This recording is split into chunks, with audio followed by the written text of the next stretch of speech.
and the government he leads to secure peace and the establishment of a just, peaceful, inclusive, and prosperous South Sudan, we need to identify and address the objective reasons for these failures.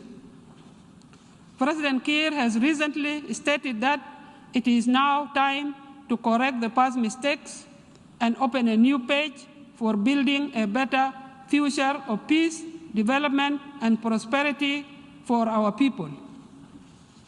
Mr. President, we should recall that at our independence, the international community pledged to help build the capacity of our infant country in all areas of nation building.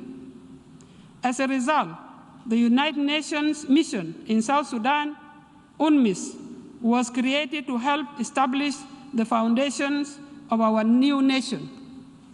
However, after the outbreak of war, that vision was abandoned, and priority was placed on protecting civilians and providing humanitarian assistance.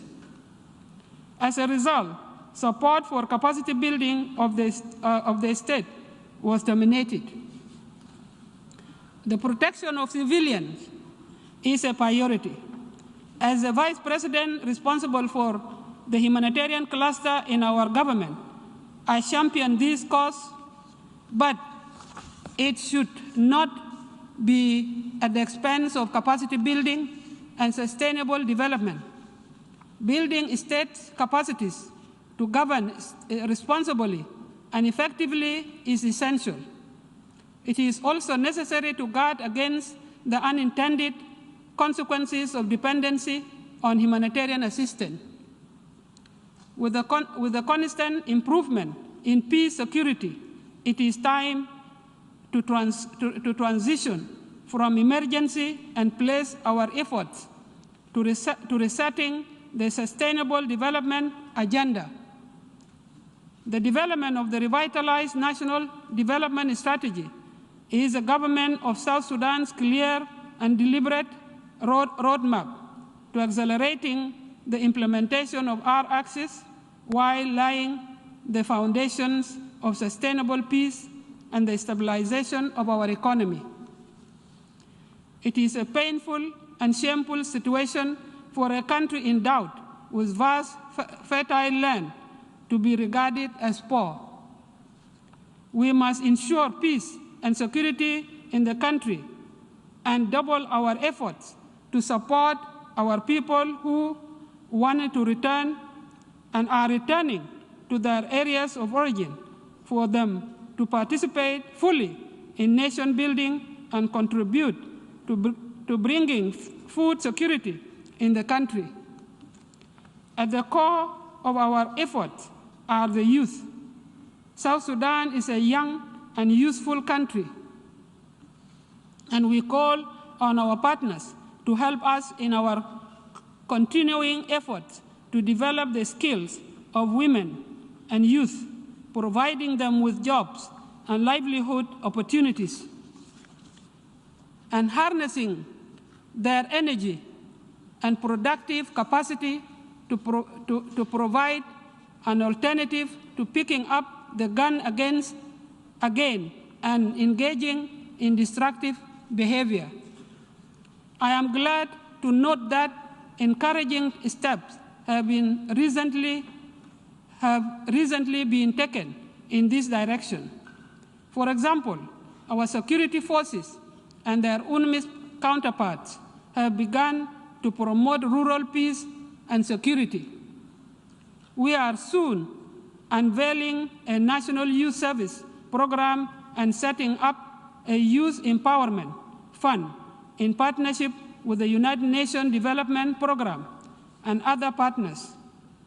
The government welcomes and appreciates such fruitful and positive engagements.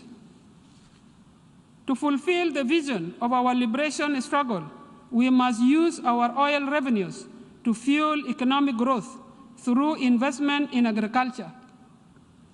We will invest in infrastructure to connect our rural communities to the markets. We need the public and private sectors, including foreign investors, to join hands in turning South Sudan's potential wealth into a reality. Mr. President, distinguished delegates, I am glad to report on the implementation of the various chapters of the agreement. We have formed executive and legislative organs at the national and state levels, in line with power-sharing formulas in Chapter 1 of the agreement.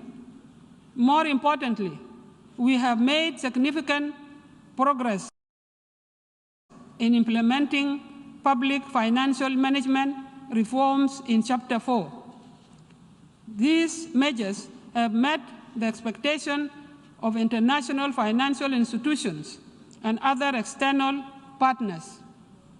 In addition, the constitution-making process has recently taken a significant steps forward, and with convening a workshop that charted a roadmap towards the drafting and adoption of their permanent constitution.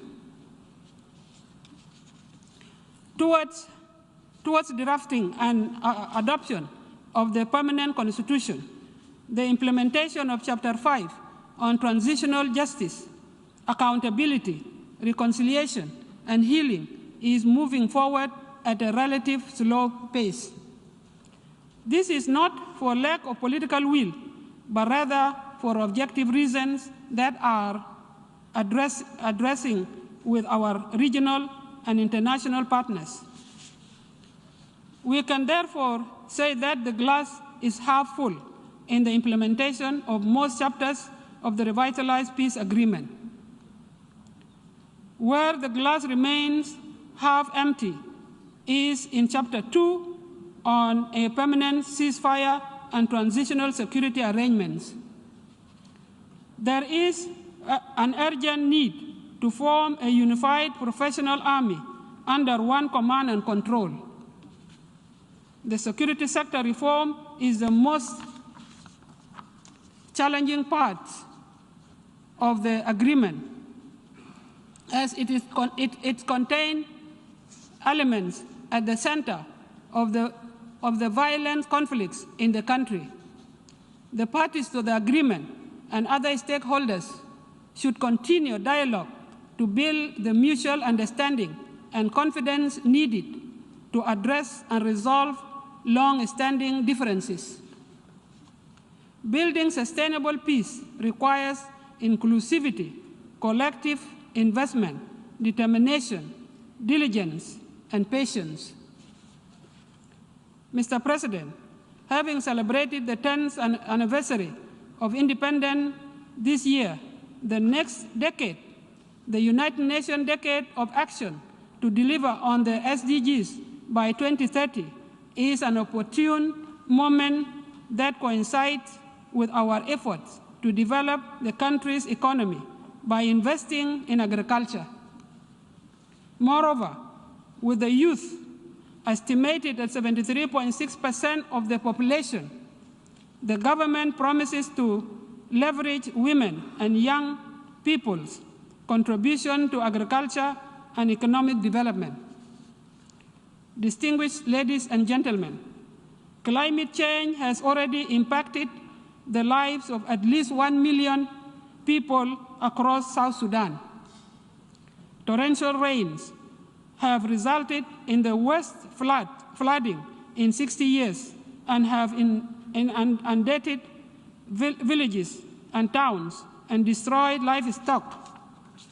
South Sudan has developed and submitted its second nationally determined contribution, which lays out the framework of the country's string commitments to Paris Agreement and its contribution to the global effort to reduce emissions to below 1.5 degrees Celsius, despite the country already having amongst the lowest carbon emission.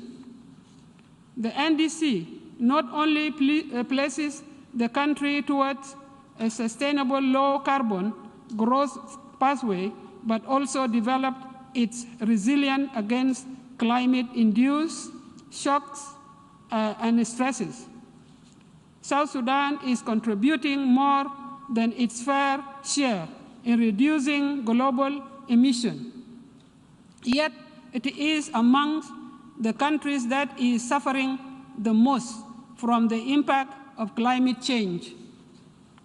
We call upon member states to aggressively respond to the call for action to further cut emissions if we are to avert catastrophic situation that will be a defining moment for mankind.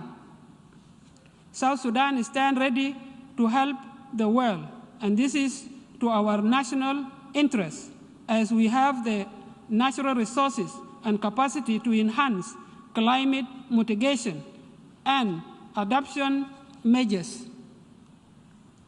However, funding these measures is essential, and so we join the call to make climate finance accessible to developing countries to enable us to help the world more while also preventing climate change impacts from revising our developmental gains and increasing the vulnerability of our people and country from shocks and stresses. Mr. President, distinguished delegates, I am happy to report that bilateral relationship between South Sudan and Sudan has significantly improved. We have cooperated effectively to resolve our national problems, positively reinforcing our mutual relationship. There are, however, issues that still need to be resolved between our two countries. First and foremost is the issue of the contested area of Abyei. The Abyei Protocol of CPA already states the basis for resolving this issue. Unfortunately, we disagree on the implementation of the Abyei Protocol and have entered into several additional agreements without a final solution.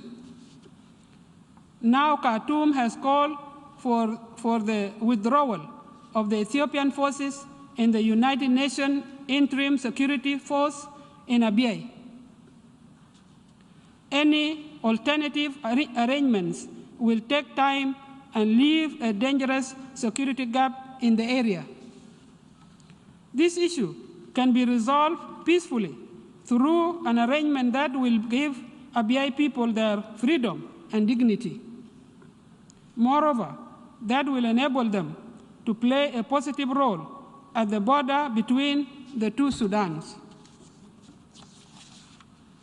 We are determined to learn from the past and look forward to engaging in a constructive dialogue, revitalize cooperation, and being more effective in pursuing our shared objectives. We must make the revitalized peace agreement succeed, and we can only do that with support of our regional and international partners. Simply stated, South Sudan desires and is ready to turn a new page. Last, Mr. President, distinguished delegates, I have come to this assembly with the spirit of my late husband, Dr. John Garang de Mabur, and all those who paid the ultimate price in the struggle. It was a dream for Dr. John to liberate his people and address the global community at this very podium. Being here as a female vice president from an independent South Sudan realized Dr. John's dream. Thank you, Mr. President and distinguished delegates, for this opportunity and your attention. On behalf of the General Assembly, I wish to thank Her Excellency Rebecca Nyandeng de Mabur, Vice President of the Republic of South Sudan, for her statement, and I request protocol to escort Her Excellency.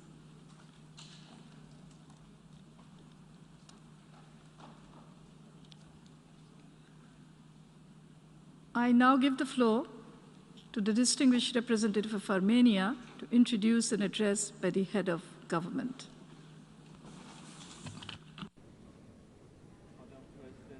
I have the honor to introduce the pre-recorded statement by His Excellency Nikol Pashinyan, the Prime Minister of the Republic of Armenia.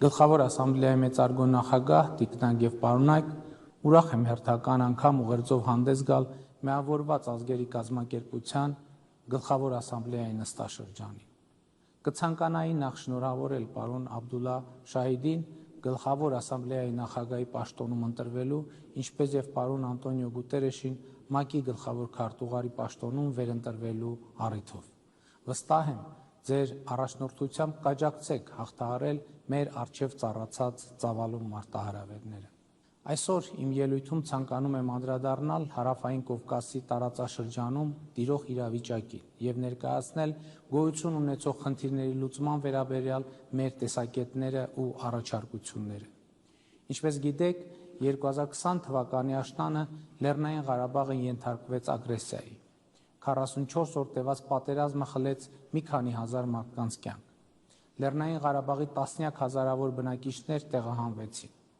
Ագրեսիան ուղեկցվում էր ադրբեջանական զինված ուժերի կողմից միջազգային նորմերի բազմաթիվ կոպիտ խախտումներով, այդ թվում քաղաքացիական բնակչության եւ կենսական ենթակառուցվածքների դիտավորյալ թիրախավորման, ռազմագերիների եւ քաղաքացիական պատանդների արտադատական մահապատիժներով, նրանց նկատմամբ իրականացված խոշտանգումներով եւ բազմաթիվ այլ փաստագրված հանցագործություններով։ Այս գործողությունների հետևանքով Լեռնային Ղարաբաղի այն հատվածներում, որոնք հայտնվել են Ադրբեջանի վերահսկողության ներքո, հայ ժողովուրդը ենթարկվել է ամբողջական էթնիկ զտման։ Ցավոք, միջազգային հանրությունը այս դեպքում եւս չկարողացավ կանխարգելել զանգվածային ոճրագործությունները։ Այսօր որևէ հայ չի ապրում եւ գործնականում չի կարող ապրել Ադրբեջանի վերահսկողության տակ գտնվող տարածքներում։ Ռուսաստանի Դաշնության միջնորդական ջանքերի շնորհիվ հնարավոր եղավ կանգնեցնել արյունահեղությունը։ Նոյեմբերի 9-ին ստորագրվեց հրադադարի վերաբերյալ եռակողմ հայտարարություն։ Լեռնային Ղարաբաղում տեղակայվեցին Ռուսաստանի Դաշնության խաղաղապահ ուժեր, որոնք այսօր հանդիսանում են այնտեղ կայունության եւ անվտանգության ապահովման երաշխիքը։ Հարգելի գործընկերներ, մեկ ամիս առաջ Հայաստանի Հանրապետության ազգային ժողովում հաստատվեց կառավարության 2021-2026 թվականների գործունեության ծրագիրը, որտեղ առանցքային դրույթներից մեկը մեր երկրի եւ տարածաշրջանի համար խաղաղ զարգացման դարաշրջան բացելն է։ Ընդ որում 2021 թվականի հունիսի 20-ին կայացած արտահերթ խորհրդարանական ընտրությունների արդյունքում Հայաստանի ժողովուրդը մեր կառավարությանը մանդատ տվեց այս առանցքային նպատակի ուղղությամբ շարժվելու համար։ Կարևոր է ընդգծել, որ մեր կառավարությունը այդ կարևորագույն մանդատը ստացավ այնպիսի ընտրություններում,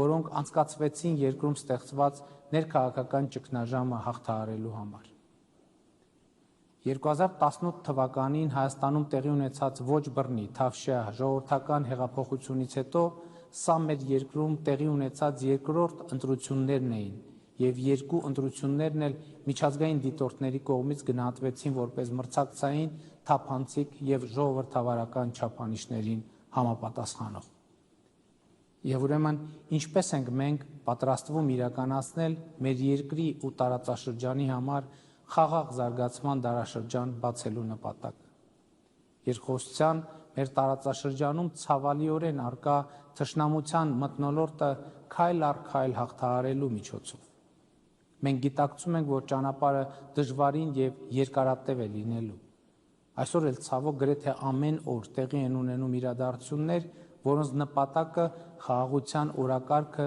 դելեգիտիմիզացիայի ենթարկելն է։ Թշնամության մթնոլորտը ոչ միայն խորացնելը, այլև այն առավել համակարգված դարձնելը։ Հրադադարի խախտումները, Հայաստանի եւ հայ ժողովրդի դեմ արվող ագրեսիվ եւ վիրավորական հայտարարությունները շարունակաբար լարում են մթնոլորտը։ Խաղաղության օրակարգի դեմ ուղղված գործելակերպ է այն, որ ի հեճուկս նոյեմբերի 9-ի հայտարարության 8-րդ կետի Ադրբեջանը ոչ միայն մինչև օրս գերության մեջ է պահում Հայաստանի Հանրապետության մի քանի տասնյակ քաղաքացիների, այլև նրանցից շատերին շինծու մեղադրանքներով դատապարտել է 6-ից մինչև 20 տարի ազատազրկման։ Բացի սա կան քաղաքացիներ, որոնց գերեվարված լինելու փաստը Ադրբեջանը մինչև օրս չի հաստատում, չնայած նրանց գերության մեջ լինելու մասին կան հստակ ապացույցներ։ Սա առավել անընդունելի է դառնում այն ֆոնին, որ 2020 թվականի աշնանը ադրբեջանցի օգտատերերը հրապարակել են կոնկրետ հայ զինվորների գերեվարվելու տեսանյութեր, իսկ ավելի ուշ հայտնաբերվել են այդ զինվորների գլխատված կամ գնդակահարված մարմինները։ Մեր գերիների խոշտանգումների ենթարկելու մասին անհերքելի ապացույցներ ունենք։ Թշնամության մթնոլորտի խորացման աղաղակող օրինակ է Բաքվում բացված այսպես կոչված ավարների պուրակը, որտեղ ադրբեջանցի դպրոցականներին էքսկուրսիաների են տանում դիտելու գերեվարված, սպանված կամ առնաքամ լինող հայ զինվորների մանեկենները։ Այս եւ մյուս քայլերը արվում են ի ցույց դնելու խաղաղության անհնարինությունը մեր տարածաշրջանում, բայց մենք հետևողականորեն առաջ ենք տանելու այդ օրակարգը, մեր տարածաշրջանի համար խաղաղության դարաշրջան բացելու բոլոր հնարավորությունները օգտագործելով եւ նոր հնարավորություններ ստեղծելով։ Այս իմաստով չափազանց կարևոր եմ համարում տարածաշրջանային կոմունիկացիաների բացումը, ինչի մասին ասված է Ռուսաստանի Դաշնության նախագահի, Ադրբեջանի նախագահի եւ Հայաստանի վարչապետի 2020 թվականի նոյեմբերի 9-ի եւ 2021 թվականի հունվարի 11-ի եռակողմ հայտարարության 9-րդ կետում։ Այս կարևորագույն խնդրի լուծման արդյունքում տարածաշրջանի երկրները փոխկապակցված կլինեն տրանսպորտային զարկերակներով։ Հնարավորություն կստեղծվի տնտեսական կապերի ձևավորման համար, ինչը խաղաղ զարգացման կարևոր նախապայմաններից է։ Ճանապարհների վերաբացման թեման ուսումնասիրելիս մենք պարզեցինք, որ տարբերակներ կան, որոնք տարածաշրջանային մեկուսացման եւ թշնամության մթնոլորտի արձանագրման նպատակ ունեն, բայց կան նաեւ այնպիսի տարբերակներ, որոնք ընդգծում են տարածաշրջանային փոխկապակցվածությունը եւ թշնամության մթնոլորտի քայլ առ քայլ հաղթահարման միջոց կարող են դառնալ։ Մենք հենց այս վերջին տարբերակի կողմնակից ենք։ Եթե բացվի նաեւ Թուրքիան Հայաստանին կապող երկաթուղին, տարածաշրջանային կոմունիկացիաների բացման թեման շատ ավելի մեծ մասշտաբներ կունենա։ Մեծարգո պարոն գլխավոր քարտուղար, Հայաստանը պատրաստ է կառուցողական երկխոսության, որը պետք է հանգեցնի տարածաշրջանում կայուն եւ հարատև խաղաղության հաստատմանը։ Այս առումով մենք առաջարկում ենք օր առաջ ավարտին հասցնել ռազմագերիների, պատանդների, այլ պահվող անձանց վերադարձի գործընթացը։ Անհրաժեշտ է նաև վերսկսել Լեռնային Ղարաբաղի հակամարտության կարգավորման խաղաղ գործընթացը ՀՀԿ Մինսկի խմբի համանախագահության հովանու ներքո։ Աներկբա է, որ ուժի կիրառման միջոցով ստեղծված իրավիճակը միջազգային իրավունքի տեսանկյունից չի կարող լեգիտիմություն ստանալ։ Արցախի ժողովրդի ինքնորոշման իրավունքը չի կարող կասեցվել ուժի կիրառման միջոցով եւ հակամարտությունը չի կարող լուծված համարվել ուժի կիրառման արդյունքում։ Լեռնային Ղարաբաղի հակամարտությունը սպասում է իր արդարացի կարգավորմանը։ Դա են փաստում նաեւ համանախագահող պետությունների հայտարարությունները, որոնք ընդգծում են հայտնի սկզբունքների հիման վրա բանակցային գործընթացը վերսկսելու անհրաժեշտությունը։ Գտնում ենք նաև, որ համանախագահների միջնորդությամբ իրականացվող շփումները կողմերին հնարավորություն կտան գտնել ընդհանուր եզրեր եւ ասպարեզ բացել բազմաթիվ կնճռոտ հարցերի պատասխանները գտնելու համար։ Հաջորդը հայ-ադրբեջանական սահմանի սահմանագծման ու սահմանազատման հարցն է։ Ցավով պետք է արձանագրեմ, որ դժվար է պատկերացնել սահմանագծման գործընթացը այն պայմաններում,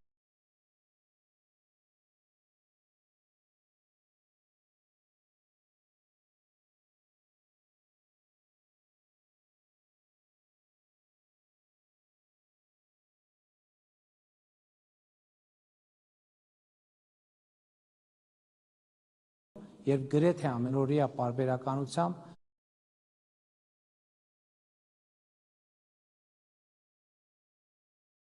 հայ-ադրբեջանական սահմանին հնչում են կրակոցներ եւ տեղի են ունենում տարաբնույթ սադրանքներ այն պայմաններում, երբ Ադրբեջանի զինված ուժերի ստորաբաժանումները սույն թվականի մայիսի 12-ին Սոտ խոզնավար հատվածում ներխուժել են Հայաստանի Հանրապետության ինքնիշխան տարածք։ Այս իրավիճակից դուրս գալու համար մենք առաջարկել ենք հետևյալ գործողությունները։ Նշված հատվածում թե Հայաստանի, թե Ադրբեջանի զինված ուժերը հայելային ետ են քաշվում խորհրդային ժամանակներից ժառանգած սահմանագծից, այդ սահմանագծի երկայնքով տեղակայվում են միջազգային դիտորդներ եւ միջազգային հովանու ներքո մեկնարկում ենք սահմանագծման եւ սահմանազատման աշխատանքները։ Մենք այս առաջարկը պատրաստ ենք կյանքի կոչել ցանկացած պահի։ Հարգելի գործընկերներ, ես իմ ելույթում անդրադարձա մեր երկրի եւ տարածաշրջանի համար կենսական նշանակություն ունեցող հարցերի,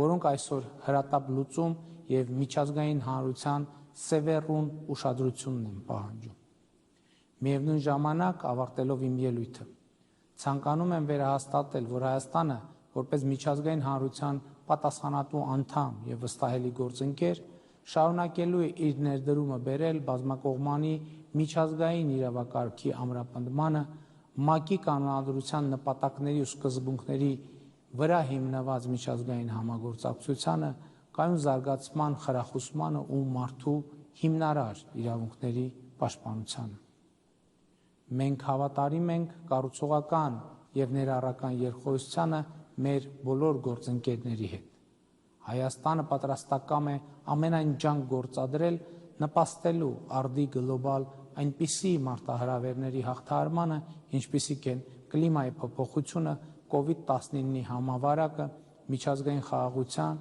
եւ անվտանգության կայուն զարգացման խնդիրները։ Այսքանով թույլ տվեք ավարտել իմ ելույթը եւ հաջողություն մաղթել ՄԱԿ-ի գլխավոր ասամբլեայի 76-րդ նստաշրջանի աշխատանքներին։ Շնորհակալություն ուշադրության համար։ On behalf of the General Assembly, I wish to thank His Excellency Nikol Pashinyan, the Prime Minister of the Republic of Armenia, for the statement just made.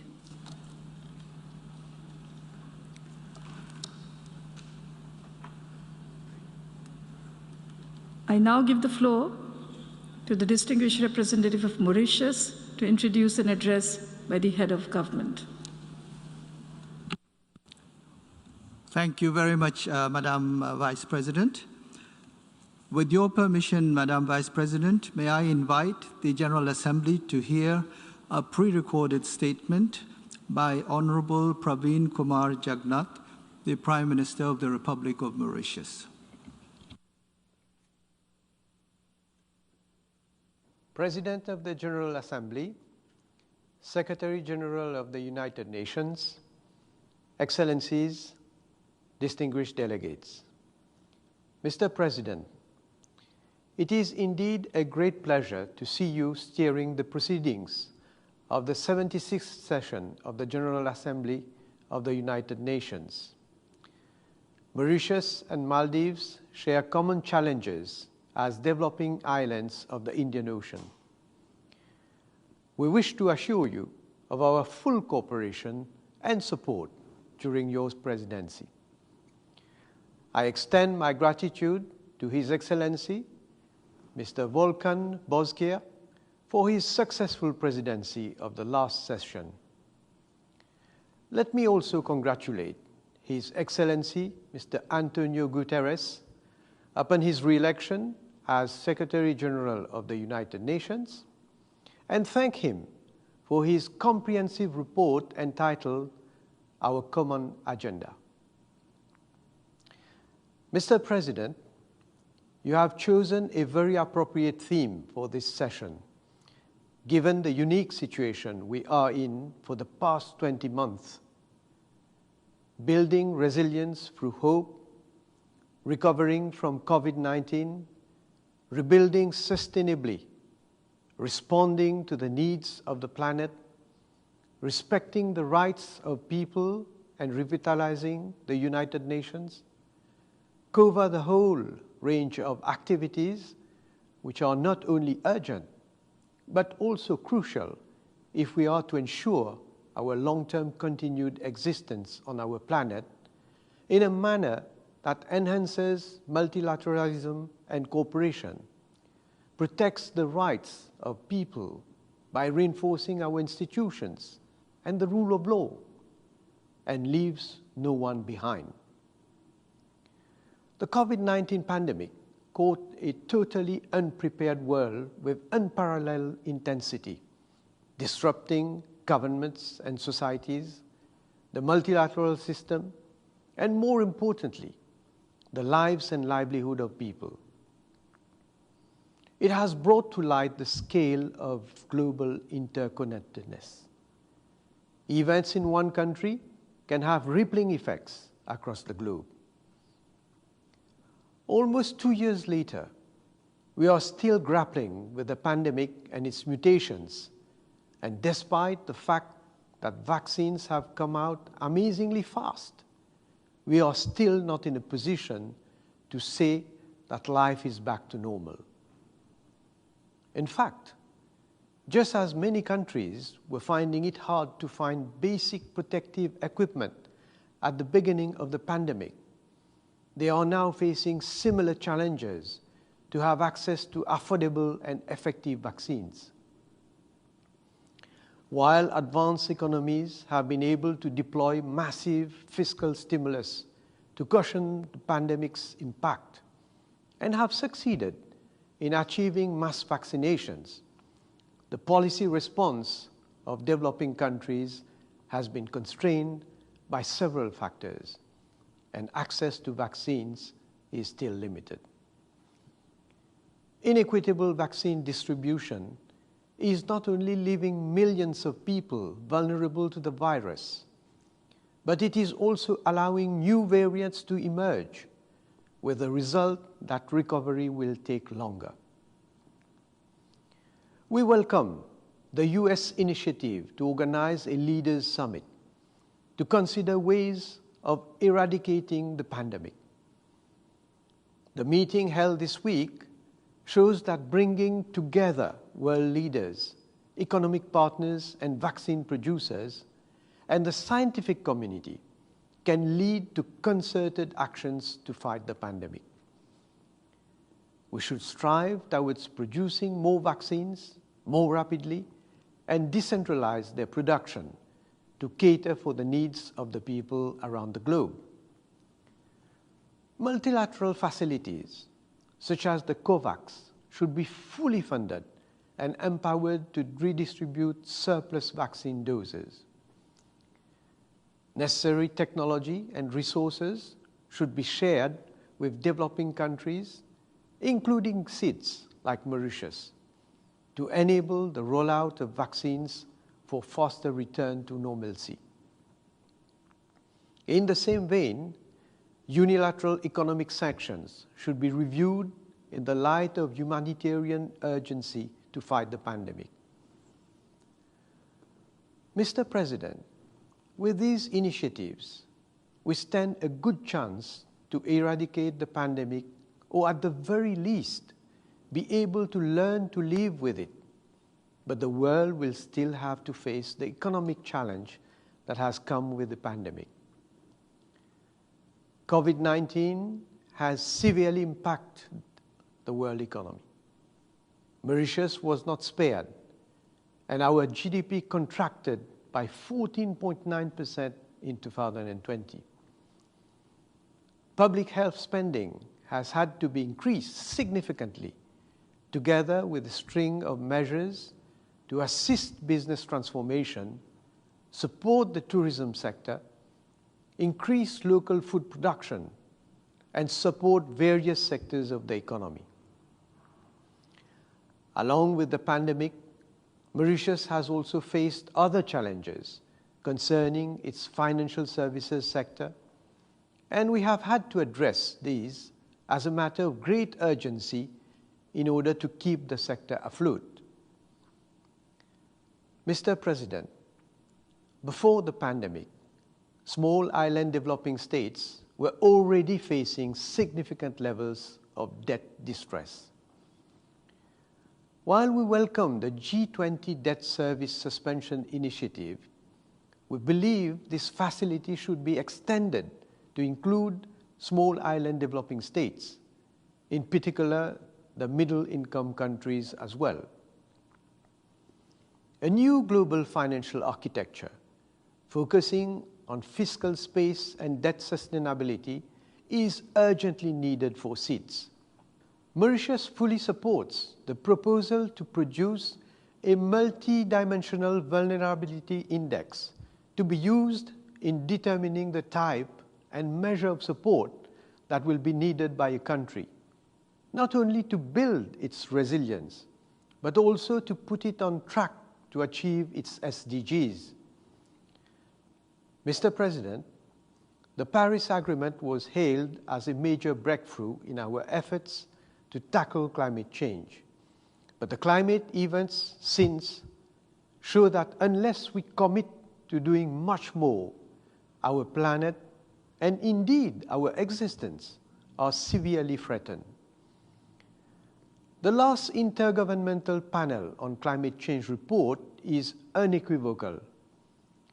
We are in the red, and human influence is to a large extent responsible for the state of our atmosphere, ocean, and land. The world has great expectations from the COP26 summit. We all know what needs to be done. It is not sufficient to simply raise ambitions, but more importantly, we need to commit to deliver on them. We owe this to future generations. Mauritius welcomes the fact that the Green Climate Fund has nearly reached the level of contributions that has been pledged. But this will be meaningless unless access to it is simplified, especially for SEEDS. Mr. President, oceans are hosts to huge amounts and varieties of biodiversity that need to be protected. We support ongoing work for a legally binding instrument on biodiversity beyond national jurisdiction that would allow an equitable sharing of benefits. Mr. President, the protection and promotion of human rights and gender equality should remain at the center of all our endeavors. We have an immense responsibility towards our future generations. Throughout the world, students and young people have been facing growing frustration because of confinements, education disruptions, and fewer job opportunities. Special efforts need to be made to bring them in the mainstream. Mauritius stands ready to support all initiatives in that regard. Mr. President, one sector which has thrived during the pandemic relates to infodemics and criminal activities in cyberspace. This has to be addressed globally. We support the elaboration of an international convention on countering the use of information and communications technologies for criminal purposes. Mr. President, the use of force to legitimize governments is a matter of grave concern to the international community and affects peace and regional stability. We condemn such acts just as much as we condemn the resurgence of violence, extremism, and terrorism in Africa. We stand in solidarity with the Afghan people and hope that peace prevails and brings stability to the region. We support all regional and international initiatives aimed at finding sustainable, peaceful solutions. We also call for a just and lasting settlement for the Palestinian people. Mr. President, Mauritius expresses the hope that under your presidency, the process of reforming the Security Council in order to make it more representative of the new realities will be accelerated. The historical injustice done to Africa must be corrected. Africa should have its rightful place in an expanded Security Council, which should also include a seat for SIDS. Mr. President, it remains a matter of concern that more than 2 years after the International Court of Justice ruled that the decolonization process of Mauritius has not been lawfully completed in view of the unlawful accession of the Chagos Archipelago from its territory prior to independence, and that the United Kingdom has an obligation to withdraw its unlawful administration from the Chagos Archipelago as rapidly as possible, we still see no action on the part of the colonial power.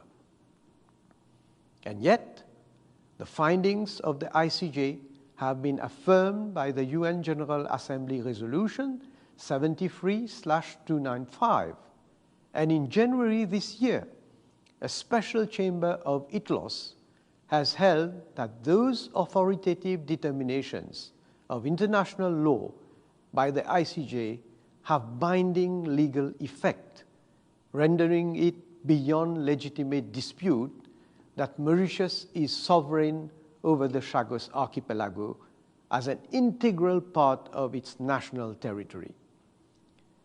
The ITLOS Special Chamber also underscored that in adopting Resolution 73/295, the General Assembly has set out modalities for the completion of the decolonization of Mauritius, which the ICJ has ruled every member of the UN and UN agency has an obligation to support.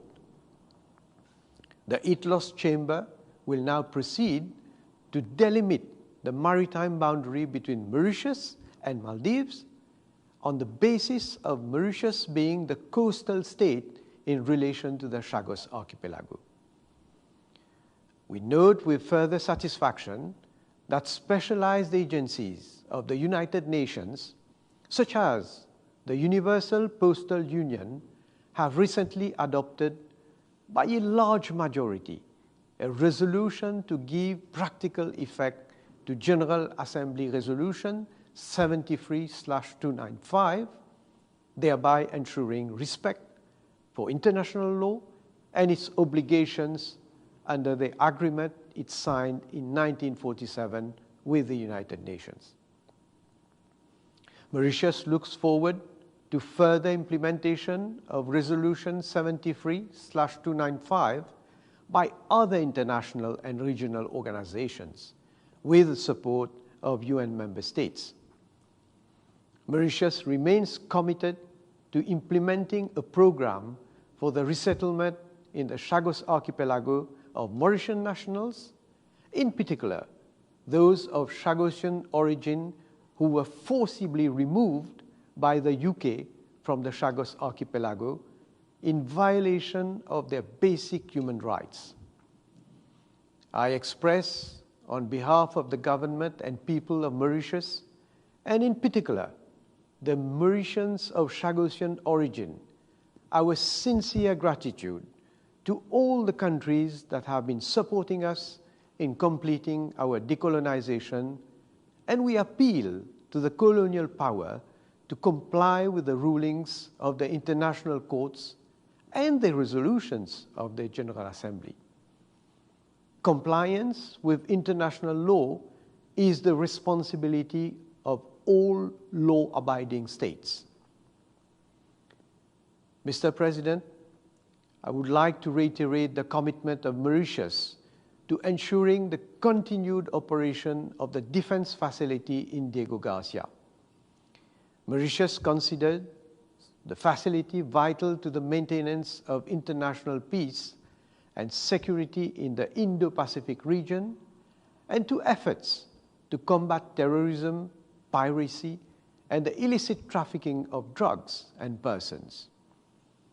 In this regard, Mauritius, as sovereign over the Chagos Archipelago, which includes Diego Garcia, stands ready to enter into a long-term agreement with the United States in respect of Diego Garcia. Mr. President, With regard to Tromlin, which also forms an integral part of the territory of Mauritius, we call for the early resolution of the dispute over the island in the spirit of friendship that characterizes the relations between Mauritius and France. Mr. President, we can no longer afford to be fractious. We need to promote, preserve, and strengthen multilateralism. Together, we can build more sustainable, equal societies and economies. Together, we can transform our world into one that recognizes and respects the dignity of every human being. I thank you.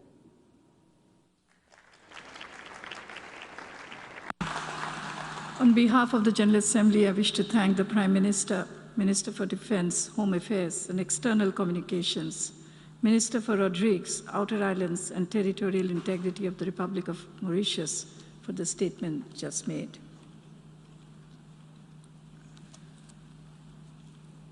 I have the honor now to give the floor to the distinguished representative of Sweden to introduce an address by the head of government.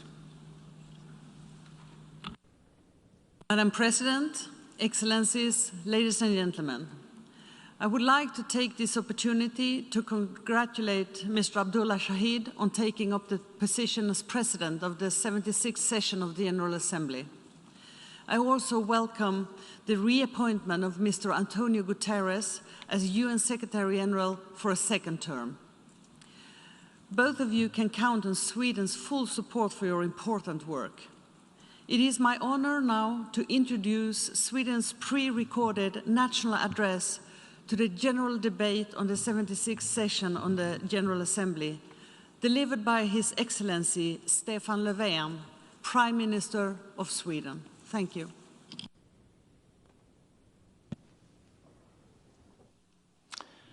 Excellencies, this year marks 75 years since Sweden became a member of the United Nations. Today's global challenges demonstrate the urgent need to strengthen international cooperation with the modern UN at its core. The devastating impact of the pandemic has tested the resilience of our societies and put pressure on the multilateral system. More than half of the world's population have not yet been vaccinated against COVID-19. Making sure that vaccines are accessible equally to everyone must be our priority. COVAX remains our best instrument. Sweden is its largest per capita contributor, and I'm proud to announce that we intend to increase our support for global access to vaccines. We look forward to cooperating with all member states in identifying ways to improve health system prevention, preparedness, and response capacities. Excellencies, the extreme weather events we have witnessed with forest fires, flooding, and heat waves underline the urgent need to act against climate change. We must listen to the science and transform our societies, and we must keep the 1.5-degree goal alive. Lower emissions, adaptation, and protecting of biodiversity must be our priority. Recovering from the pandemic will provide an opportunity to build back greener. This year, we need to stand up to the test as we gather at COP26 in Glasgow, COP15 in Kunming, and prepare to conclude a legal instrument to protect biodiversity in the high seas. Next year marks 50 years since the world gathered in Stockholm for the first ever UN conference on the environment. In June, we will host Stockholm Plus 50, which we expect will be a catalyst for necessary transformative actions for systemic change as with regard to the environment and climate change agenda. Let's take this opportunity to help redefine humankind's relationship with nature. Excellencies, a renewed commitment to strengthening international cooperation must be based on our joint responsibility to uphold international law. Human rights are universal and apply to all. We reiterate our strong support for the Secretary General's call to action for human rights and advancing human rights across all of the work conducted by the UN.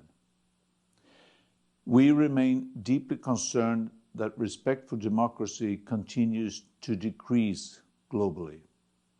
Sweden will continue our strong support to democratic institutions and processes and to defenders of democracy. Through Sweden's cross-regional Drive for Democracy initiative, we aim to push back against authoritarianism and promote democracy worldwide. Excellencies, the pandemic has exacerbated critical gaps in equality, particularly gender equality.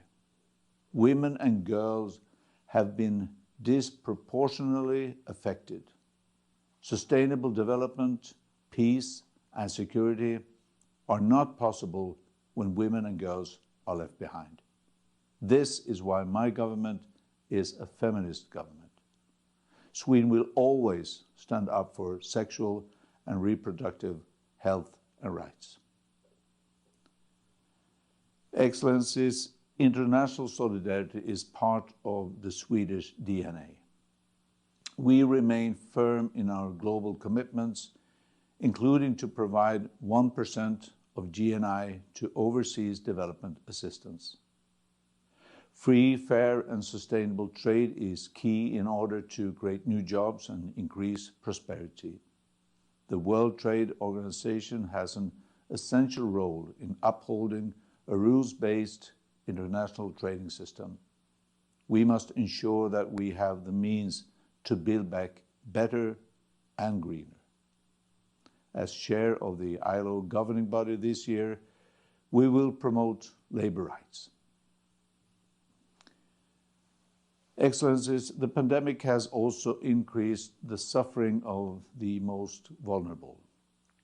The number of people in need of humanitarian assistance to survive has reached a new record level. Global hunger, driven by armed conflicts and climate change, is soaring. We urge member states to urgently step up funding to save lives and alleviate suffering. Sweden remains one of the largest humanitarian donors. We need to find new ways to support the Afghan people to sustain the achievements made in the last 20 years. The increasingly acute humanitarian crisis and the protection and promotion of human rights, in particular regarding people belonging to minorities, women, and girls, must be addressed. In this, the UN plays a critical role. Sweden's long-standing engagement and our support to the Afghan people remain steadfast. Excellencies, Sweden continues to be a champion for long-term peace building, and we are a substantial contributor of personnel to UN peace operations. In Yemen, relentless fighting has worsened the humanitarian catastrophe. Sweden remains deeply engaged. We urge the parties to agree on a ceasefire and take part in political talks under UN auspices. The implementation of the Stockholm and Riyadh agreements remains a key step. Sweden is committed to leading international efforts to mobilize additional funding for the world's largest humanitarian operation. In Ethiopia, the Tigray conflict's expansion is causing immense human suffering. We urgently call on all parties to ensure full and sustained humanitarian access, agree to ceasefire, and work for a political solution. Excellencies, 1 year ago, peaceful protests in Belarus were followed by ruthless repression. Sweden and the EU demand respect for human rights. We support the Belarusian people's right to democracy, freedom of expression, and the rule of law.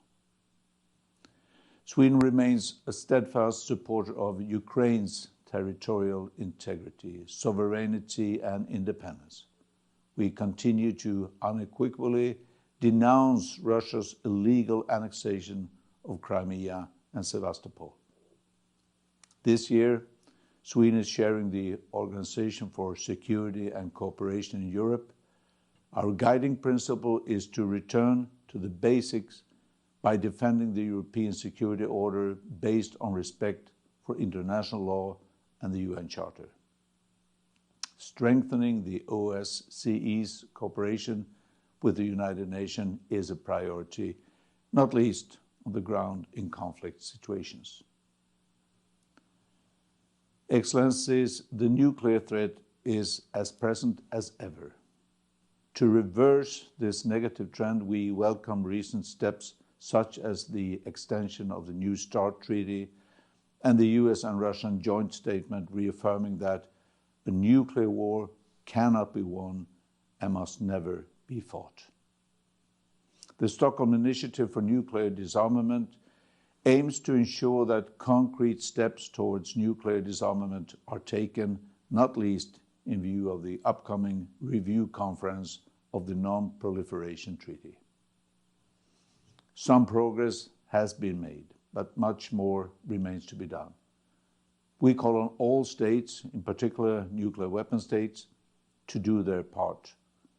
We call on the Democratic People's Republic of Korea to adhere to its international obligations and take steps towards denuclearization. Excellencies, this will be my last address as Prime Minister of Sweden to the General Assembly. As I look back at my 7 years in office, I can only conclude that global challenges are becoming ever more pressing. But together, we have also made important progress.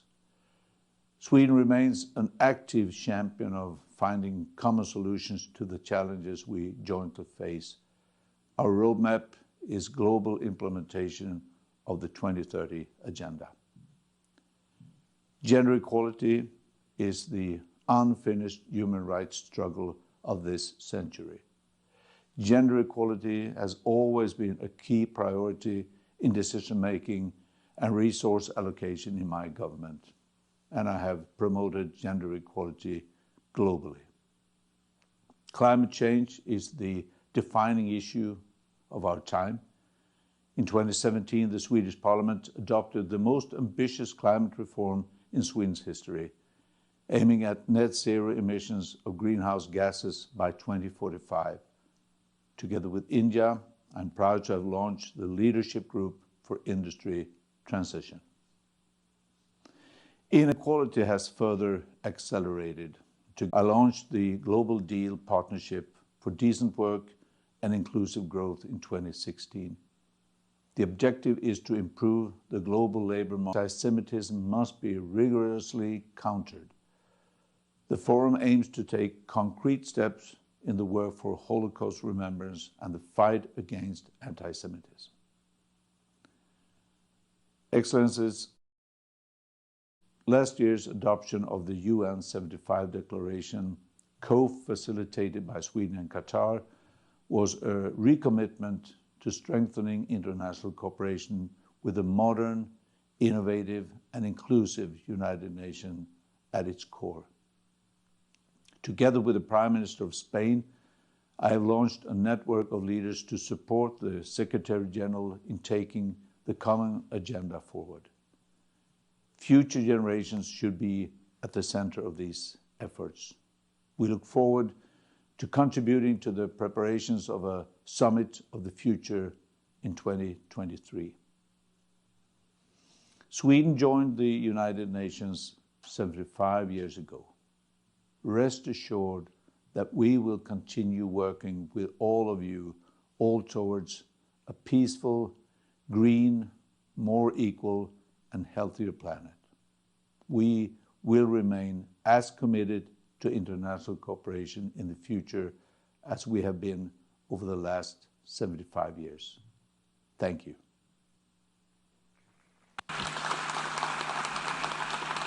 On behalf of the General Assembly, I wish to thank His Excellency Stefan Löfven, the Prime Minister of Sweden, for the statement just made.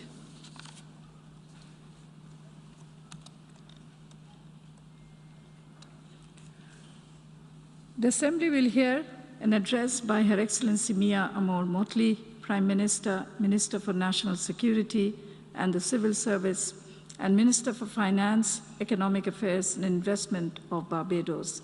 May I request protocol to escort Her Excellency.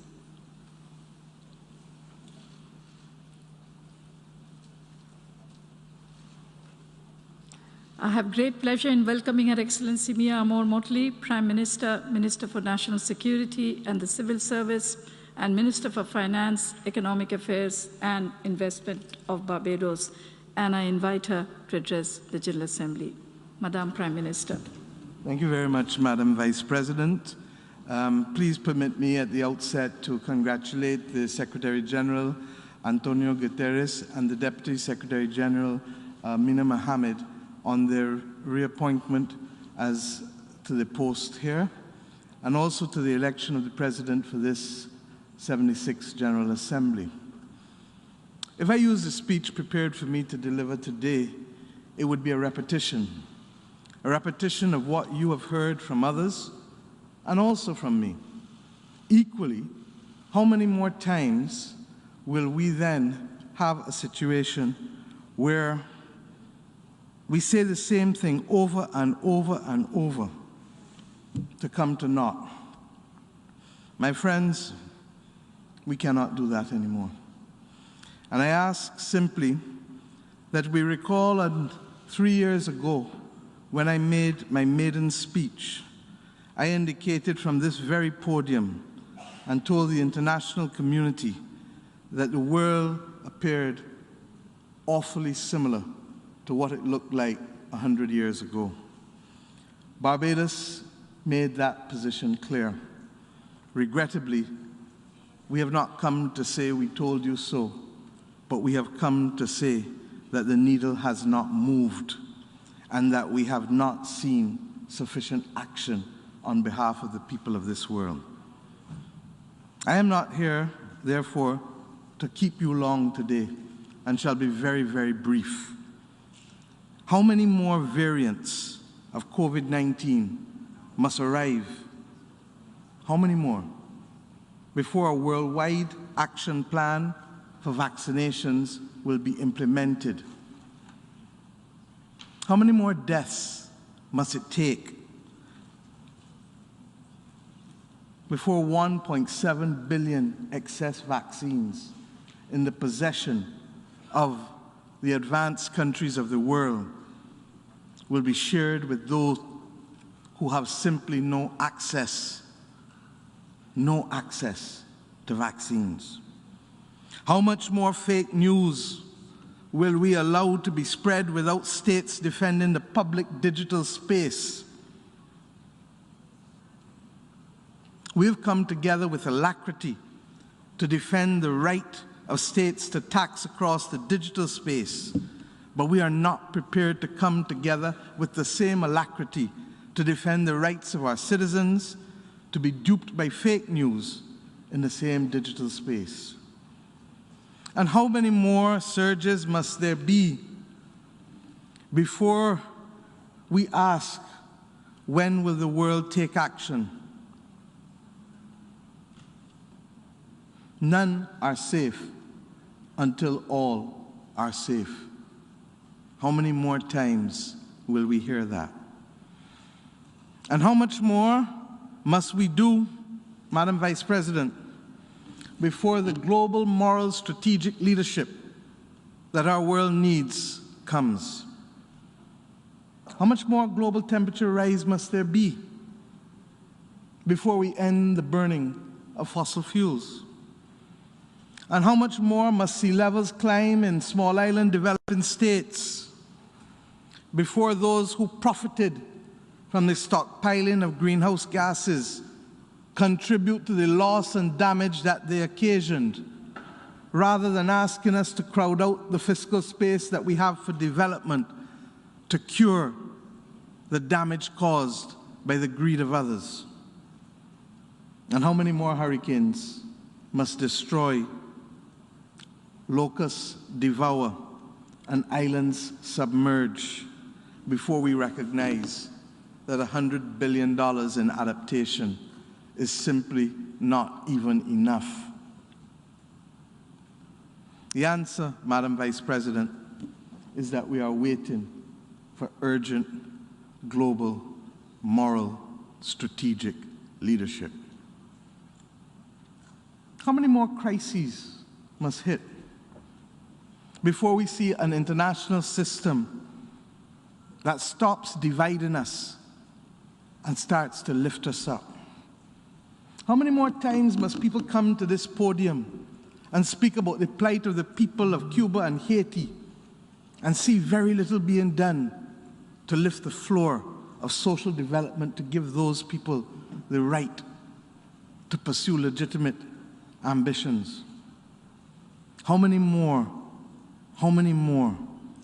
crises and natural disasters before we see that old conventions of aid mean that assistance does not reach those who need it most and those who are most vulnerable? And how much wealthier must tech firms get? The top 5 tech firms have a market capitalization of $9.3 trillion. I didn't say billion, $1 trillion. How much more wealthier must they get before we worry about the fact that so few of us have access to data and knowledge, and that our children are being deprived of the tools that they need in order to be able to participate in online education? The answer, Madam Vice President, is that we have the means to give every child on this planet a tablet, and we have the means to give every adult a vaccine, and we have the means to invest in protecting the most vulnerable on our planet from a changing climate, but we choose not to. It is not because we do not have enough. It is because we do not have the will to distribute that which we have. And it is also because, regrettably, the faceless few do not fear the consequences sufficiently. How many more leaders must come to this podium and not be heard before they stop coming? How many times must we address an empty hall of officials in an institution that was intended to be made for leaders to discuss with leaders the advancement necessary to prevent another great war or any of the other great challenges of our humanity? How many more times will we stand idly by and see women of color and men of color and women, period, be attacked at the leadership of international organizations disproportionately? And yes, how many more times must the great needs be met simply by nice words and not have before us the opportunity to see the goodwill that is necessary to prevent nationalism and militarism? The answer, Madam President, is that this age dangerously resembles that of a century ago. A time when we were on the eve of the Great Depression, and a time when we fought a similar pandemic, and a time when fascism and populism and nationalism led to the decimation of populations through actions that are too horrendous for us to even contemplate. Our world knows not what it is gambling with. And if we don't control this fire, it will burn us all down. As I said 2 years ago, this is not science fiction. We heard the Secretary General make the same comment on Tuesday morning. This is our reality. It is not science fiction. And if the truth be told, the Secretary General's speech said it all. But who will stand in here and support him to give him the mandate, and our institutions, be it the WHO, the IMF, or the World Bank, or the regional development banks, or the development institutions, who will give them the mandate to go forward if we continue to refuse to summon the political will to confront what we know we must confront? I ask us, who in here will sign the new charter, a new charter for the 21st century that is appropriate for not the next 75, because the world in which we live moves too quickly. But let us try for the next 25 years to meet the needs of a 21st century, not the needs of the middle of the 20th century and the aftermath of a world war that none of us can really relate to today.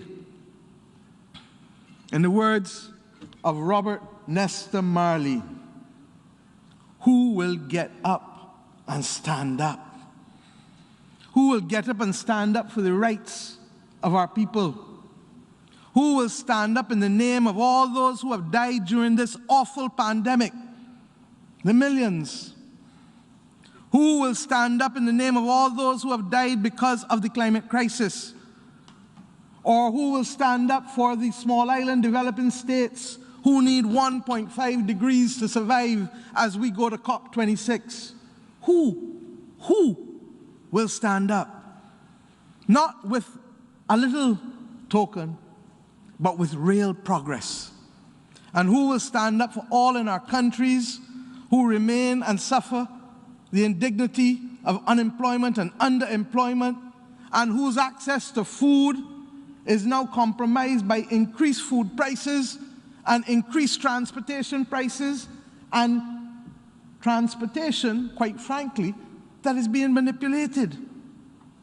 It is not beyond us to solve this problem. If we can find the will to send people to the moon and solve male baldness, as I've said over and over, we can solve simple problems like letting our people eat at affordable prices and making sure that we have the transport. We have been told that democracy is what matters in our country, and democracy is fundamentally an issue of the majority and numbers. But why don't we count who stands up in here? And why don't we take a reckoning for the numbers in here? My friends, it is against that background that I say to you, this is not 1945 with 50 countries. This is 2021 with many countries that did not exist in 1945, who must face their people and answer the needs of their people, who want to know what is the relevance of an international community that only comes and does not listen to each other, that only talks and will not talk with each other. It is against this background that I say that our voices must be heard and our voices must matter. And today, Barbados calls at this dangerous fork in the road that the nation states of this assembly and the people of this world must indicate what direction we want our world to go in, and not leave it to the faceless few who have worked so hard to prevent the prosperity from being shared that is sufficient in this world, from being shared with all of our people. I ask you today to support us, because we will bring a resolution in plenary to endorse the approach of Antonio Guterres as Secretary General. When I met with him 2 days ago, I told him we share the same philosophy. We want the same destination. The only issue is what road we take, and what are the obstacles in that road, and what are the potholes we must overcome. My friends, I fear we leave hunger in need of another hunger. One with real engagement and one to secure real progress. That is what he called for on Tuesday. I regret that the token initiatives will not close the gap. On Monday morning, I said to the Prime Minister of the United Kingdom that I was a student in his country, and that as we got off the train, there would be a pre-recorded message each time that simply said, "Mind the gap." Let us, my friends, not only mind the gap, but determine as a global community of nations that numbers matter and that we have the population and the member states to send the signal of the direction that we want our world to go in at this dangerous moment. And let us do so with the calm assurance that those who labor in great causes never ultimately fail, but we must summon the courage to do it. I ask us, in the name of our people, to find the global moral strategic leadership. Global because our problems are global. Moral because we must do the right thing. And strategic because we cannot solve every problem of the world, but we must solve those within our purview immediately. Thank you.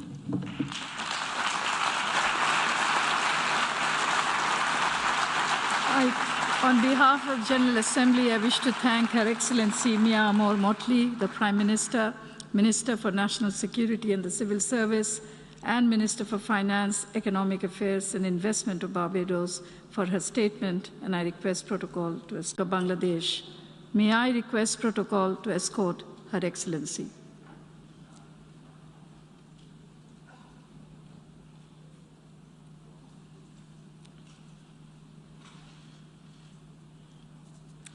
It's my distinct honor and privilege now to welcome Her Excellency Sheikh Hasina, Prime Minister of the People's Republic of Bangladesh, and I invite her to address the General Assembly. Madam Prime Minister.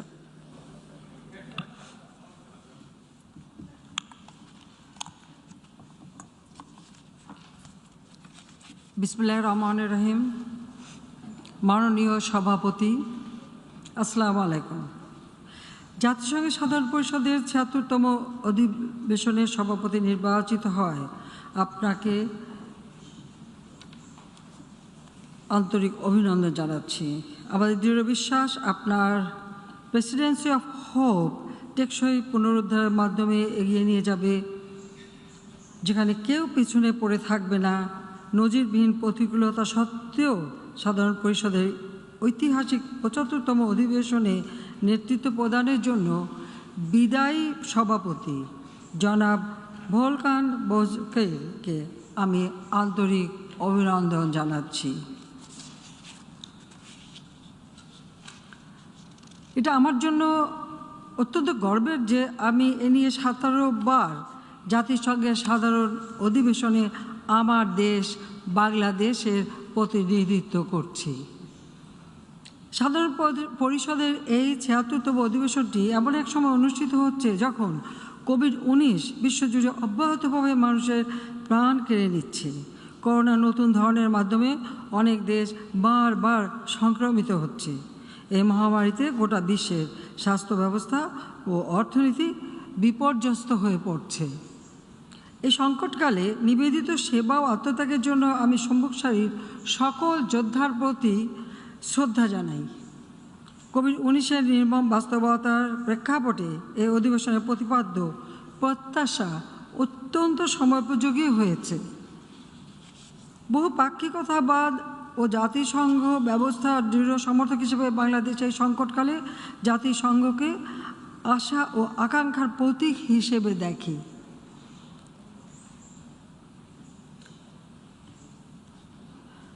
সব ধরনের মতভেদ ভুলে গিয়ে আমাদের অবশ্যই অভিন্ন মানব জাতি হিসেবে মাথা তুলে দাঁড়াতে হবে। সম্মিলিত শক্তিকে কাজে লাগিয়ে সবার জন্য আবারও সমৃদ্ধ বিশ্ব গড়ে তুলতে হবে। সভাপতি মহোদয়, এ বছরটি আমাদের জন্য একটি বিশেষ গুরুত্বপূর্ণ বছর। এবছর আমরা বাংলাদেশের স্বাধীনতার সুবর্ণ জয়ন্তী উদযাপন করছি। একই সঙ্গে আমরা আমাদের জাতির পিতা বঙ্গবন্ধু শেখ মুজিবুর রহমানের জন্ম শতবার্ষিকী মুজিব বর্ষ উদযাপন করছি। আমি শ্রদ্ধাভরে স্মরণ করছি জাতির পিতা বঙ্গবন্ধু শেখ মুজিবুর রহমানকে। তাঁর আজীবন নিঃস্বার্থ সংগ্রাম ও দূরদর্শী নেতৃত্ব আমাদের এনে দিয়েছে স্বপ্নের স্বাধীনতা। আমি শ্রদ্ধা জানাই বীর মুক্তিযোদ্ধাদের প্রতি, যাদের অসীম বীরত্ব ও আত্মত্যাগে আমাদের মাতৃভূমি স্বাধীন হয়েছে। আমাদের জাতির পিতা ছিলেন বহু পাক্ষিকতাবাদের একজন দৃঢ় সমর্থক। তিনি জাতিসংঘকে জনগণের আশা আকাঙ্ক্ষার কেন্দ্র মনে করতেন। আমাদের জাতিসংঘ অভিযাত্রার প্রথম দিনে 1974 সালের 25শে সেপ্টেম্বর জাতিসংঘে প্রদত্ত তাঁর ঐতিহাসিক ভাষণে তিনি বলেছিলেন, আমি কোট করছি, আত্মনির্ভরশীলতাই আমাদের লক্ষ্য, জনগণের ঐক্যবদ্ধ যৌথ উদ্যোগী আমাদের নির্ধারিত কর্মধারা। এতে সন্দেহের কোনো অবকাশ নেই যে আন্তর্জাতিক সহযোগিতা এবং সম্পদ ও প্রযুক্তিবিদ্যায় অংশীদারিত্ব আমাদের কাজকে সহজতর করতে পারে, জনগণের দুঃখ কষ্ট লাঘব করতে পারে। আনকোড। বঙ্গবন্ধু শেখ মুজিব এমন একটি বিশ্ব গঠনের আহ্বান জানিয়েছিলেন যেখানে অর্থনৈতিক বৈষম্য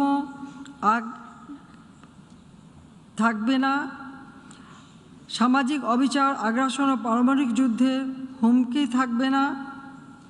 47 বছর আগে তাঁর সে আহ্বান আজও সমানভাবে প্রযোজ্য। এজন্য আমরা অন্তর্ভুক্তিমূলক ও সমতাভিত্তিক সমাজ গঠনের যে কোনো উদ্যোগে সমর্থন ও নেতৃত্ব দিয়ে যাচ্ছি। করোনা ভাইরাসের টিকার ন্যায্য হিস্সা দাবি, ফিলিস্তিনিদের প্রতি যে কোনো ধরনের অবিচারের বিরুদ্ধে আমাদের দৃঢ় অবস্থান, রোহিঙ্গা সংকটের সমাধান, জলবায়ু ন্যায় বিচার প্রতিষ্ঠা, এসব আমাদের বৈশ্বিক অঙ্গীকারের কতিপয় উদাহরণ মাত্র। জাতির পিতা বঙ্গবন্ধু শেখ মুজিবের অপূর্ণ স্বপ্ন বাস্তবায়নে আমরা নিরলসভাবে কাজ করে যাচ্ছি। বাংলাদেশ এখন বিশ্বের দ্রুত বর্ধনশীল 5টি অর্থনীতির অন্যতম। জিডিপিতে আমরা বিশ্বের 41তম দেশ। গত এক দশকে আমরা দারিদ্র্যের হার 31.5 থেকে 20.5% নামিয়ে আনতে সক্ষম হয়েছি। এ সময় আমাদের মাথাপিছু আয় 3 গুণ বৃদ্ধি পেয়ে 2227 মার্কিন ডলারে উন্নীত হয়েছে। আমাদের বৈদেশিক মুদ্রার মজুদ সর্বকালের সর্বোচ্চ 48 বিলিয়ন মার্কিন ডলার অতিক্রম করেছে। গত এক দশকে আর্থিক, সামাজিক ও নারীর ক্ষমতায়নে বাংলাদেশ অভাবনীয় সাফল্য অর্জন করেছে। শিশু মৃত্যু হারে প্রতি হাজারে 23.67-তে কমে এসেছে। প্রতি লাখ জীবিত জন্মের মৃত্যু হার 173-এ হ্রাস পেয়েছে। মানুষের গড় আয়ু হয়েছে 73 বছর। বিশ্ব অর্থনৈতিক ফোরামের তথ্য মতে নারীর রাজনৈতিক ক্ষমতায়নে বিশ্বে বাংলাদেশের অবস্থান 7ম। 2014 সাল থেকে এই সূচকে বাংলাদেশ আঞ্চলিক প্রতিবেশী দেশগুলোর চাইতে এগিয়ে রয়েছে।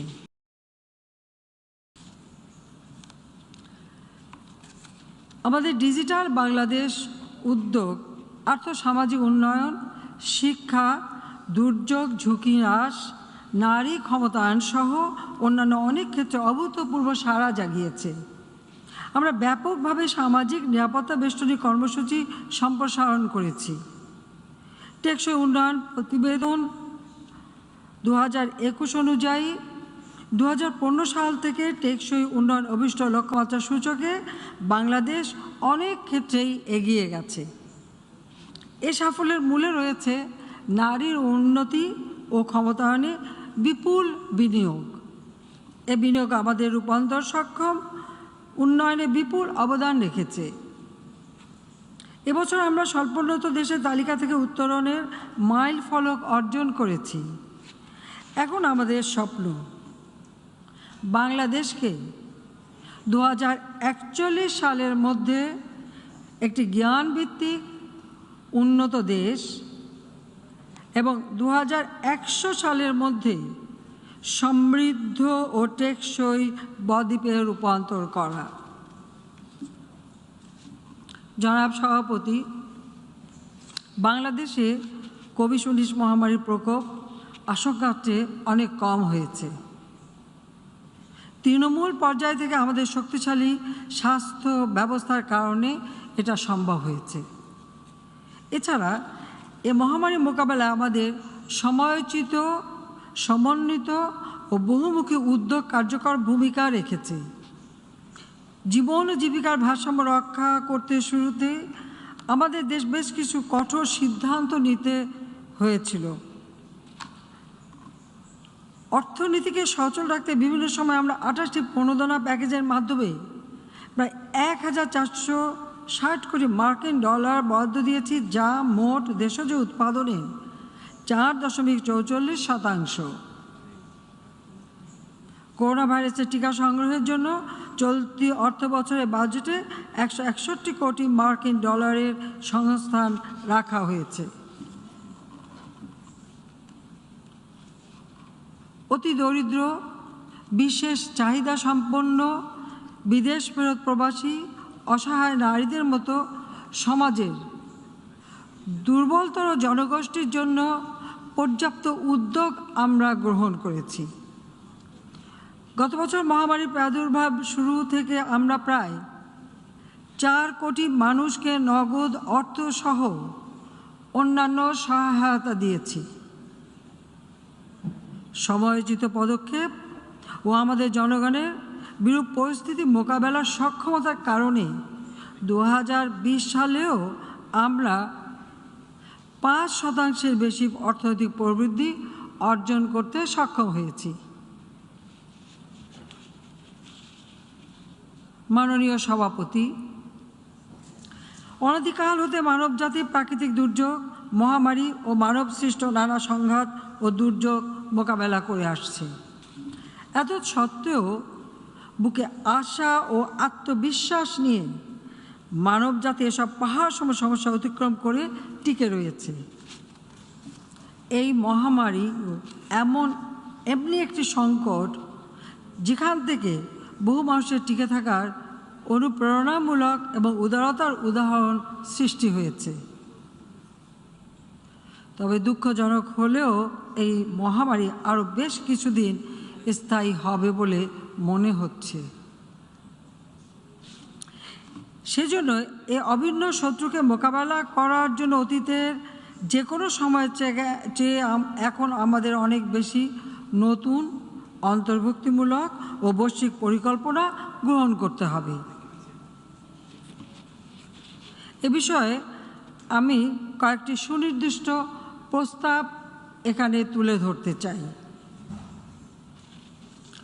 প্রথমত, কোভিড মুক্ত একটি বিশ্ব গড়ে তোলার লক্ষ্যে টিকার সার্বজনীন ও সাশ্রয়ী মূল্যে প্রাপ্যতা নিশ্চিত করতে হবে। গত বছর এই মহোদয় অধিবেশনে আমি কোভিড-19 টিকাকে বৈশ্বিক সম্পদ হিসেবে বিবেচনা করার আহ্বান জানিয়েছিলাম। বিশ্ব নেতাদের অনেকে তখন এ বিষয়ে সহমত পোষণ করেছিলেন।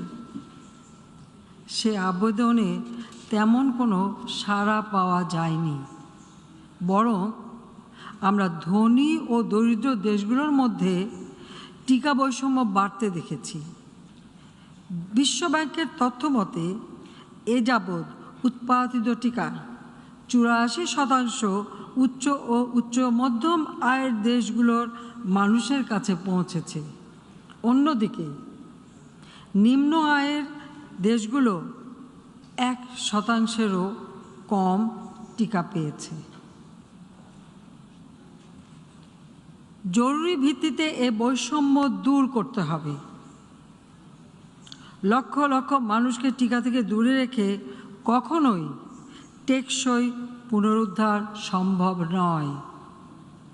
আমরা পুরোপুরি নিরাপদও থাকতে পারবো না। তাই আমি আবারও আহ্বান জানাচ্ছি, সবার জন্য ন্যায়সঙ্গত সাশ্রয়ী মূল্যে টিকার প্রাপ্যতা নিশ্চিত করতে হবে। অবিলম্বে টিকা প্রযুক্তি হস্তান্তর টিকার সমতা নিশ্চিত করার একটি উপায় হতে পারে।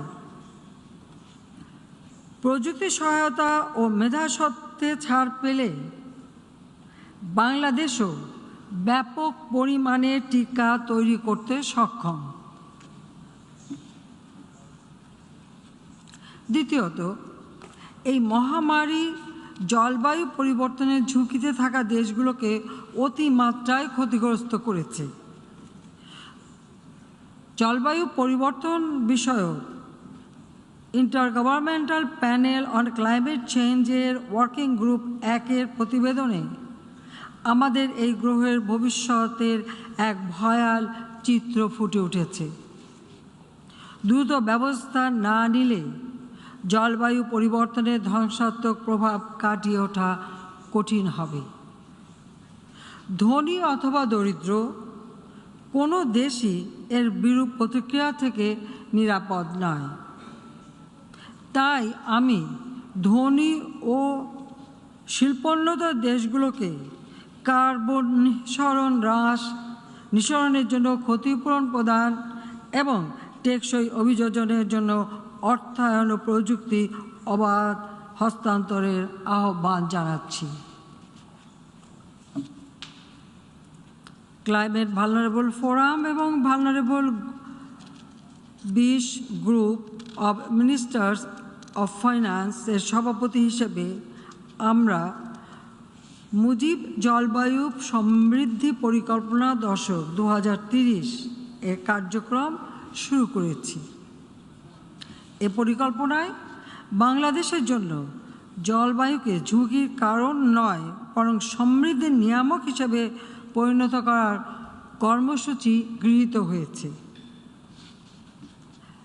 গ্লাসগোতে অনুষ্ঠিতব্য কনফারেন্স অব পার্টিজ COP এর 26তম শীর্ষ সম্মেলন আমাদের নতুন অন্তর্ভুক্তিমূলক পরিকল্পনার পক্ষে সমর্থন আদায়ের অপার সুযোগ করে দিতে পারে। এই সুযোগ কাজে লাগানোর জন্য সবাইকে আমি আহ্বান জানাচ্ছি। তৃতীয়ত, মহামারীর প্রকোপে আমাদের শিক্ষা ব্যবস্থা চরমভাবে বিপর্যস্ত। জাতিসংঘ শিশু তহবিলের তথ্য অনুযায়ী করোনাকালে আংশিক বা পুরো বিদ্যালয় বন্ধের কারণে বিশ্বের প্রায় অর্ধেক শিক্ষার্থী ক্ষতিগ্রস্ত হয়েছে। নিম্ন আয়ের দেশগুলোর লক্ষ লক্ষ ছাত্রছাত্রীর দূরশিক্ষণে অংশগ্রহণের সক্ষমতা ও প্রযুক্তি না থাকায় ভর্তি, সাক্ষরতার হার ইত্যাদি অর্জনগুলো হুমকির মুখে পড়েছে। ডিজিটাল সরঞ্জামাদি ও সেবা, ইন্টারনেটের সুযোগ সুবিধা সহজলভ্যতা ও শিক্ষকদের দক্ষতা বৃদ্ধিতে বিনিয়োগ করতে হবে। এজন্য আমরা জাতিসংঘকে অংশীদারিত্ব ও প্রয়োজনীয় সম্পদ নিশ্চিত করার জন্য আহ্বান জানাচ্ছি।